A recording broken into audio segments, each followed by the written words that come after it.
ایک صاحب نے کہا کہ بھائی بازے کہتے ہیں کہ فلاں مولوی صاحب نے بیان کیا، اب علماء کی باتیں تو بیان کی لیکن صحابہ رضی اللہ عنہم کی باتیں کم بیان کی اور علماء اہل اللہ کی باتیں زیادہ بیان کی، تو یہ اعتراض ڈالنا، فضول اعتراض ڈالنا، اشکال ڈالنا، بھائی وہ بھی قرآن و حدیث کی باتیں بیان کریں۔ حکیم الامت تھانوی رحمۃ اللہ فرماتے ہیں ہم جو قواعد بیان کرتے ہیں اس کا ماخذ شریعت ہے، وہ شریعت ہی کی روشنی میں ہم بیان کرتے ہیں کہ یہ فضول اشکال ہے، فضول اشکال۔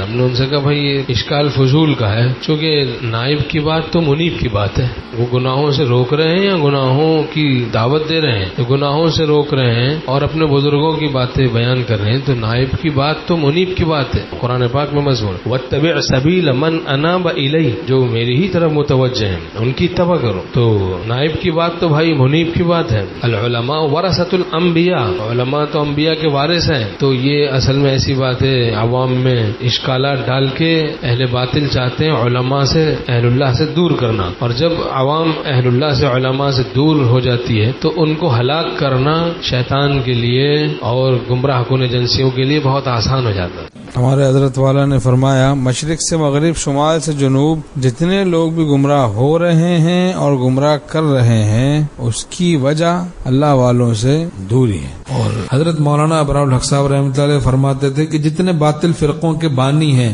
اکثر ان میں سے اہل علم ہیں، مگر وہ اہل علم جنہوں نے اہل اللہ سے اپنی اصلاح نہیں کروائی تو وہ گمراہ ہوئے اور گمراہ کیا لوگوں کو۔ ماڈرن دینداری، یہ نئی روشنی تیرا منہ ہو کالا، دلوں میں اندھیرا ہے باہر ہو جالا۔ تو علماء حق سے اہل اللہ سے اہل باطل متنفر کرتے ہیں، چونکہ جانتے ہیں کہ یہ اگر معتقد رہا، ان سے اعتقاد رہا تو ہدایت یافتہ ہو جائے گا، تو ان کا اعتقاد پہلے نکالو، اعتقاد نکالتے ہیں، پھر آدمی اہل اللہ سے بدزن ہوتا ہے علماء حق سے، اور پھر بہت دین سے دور جا پڑتا ہے، دین سے بالکل دور ہو جاتا ہے۔ من عاد لی ولیا فقد آذنتہ بالحرب، جو میرے ولی سے عداوت رکھے گا اس کے لیے میرا اعلان جنگ ہے۔ حضرت تھانوی رحمۃ اللہ علیہ فرماتے ہیں جو اہل اللہ سے ہلاک ہوا، ان کی بصیرت کے تابع ہو جانا چاہیے، ان کے الہام کے تابع ہو جانا چاہیے۔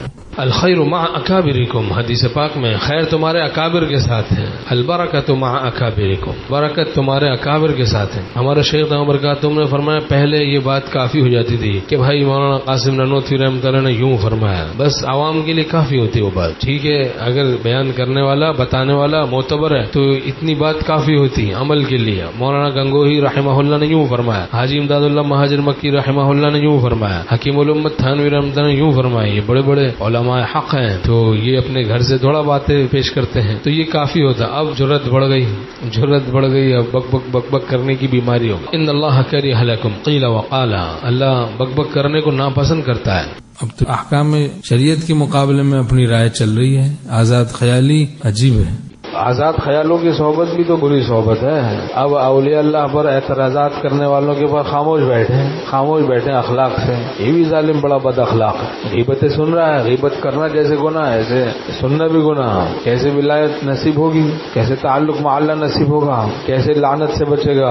من عاد لی ولیا فقد آذنتہ بالحرب، جو میرے ولی سے عداوت رکھے اس کے لیے میرا اعلان جنگ ہے۔ سود خور کے لیے اللہ کا اعلان جنگ ہے، اولیاء اللہ سے عداوت رکھنے والوں کے لیے اعلان جنگ ہے۔ یہ دونوں گناہ بڑے سخت ہیں، اس میں اندیشہ ہوتا ہے سوء خاتمے کا کہ ایمان سب سے محبوب چیز ہے بندے کے پاس، تو اللہ سے چونکہ اس نے ٹکر لے لی، اب اندیشہ ہے کہ اللہ اس سے یہ نعمت چھین لے۔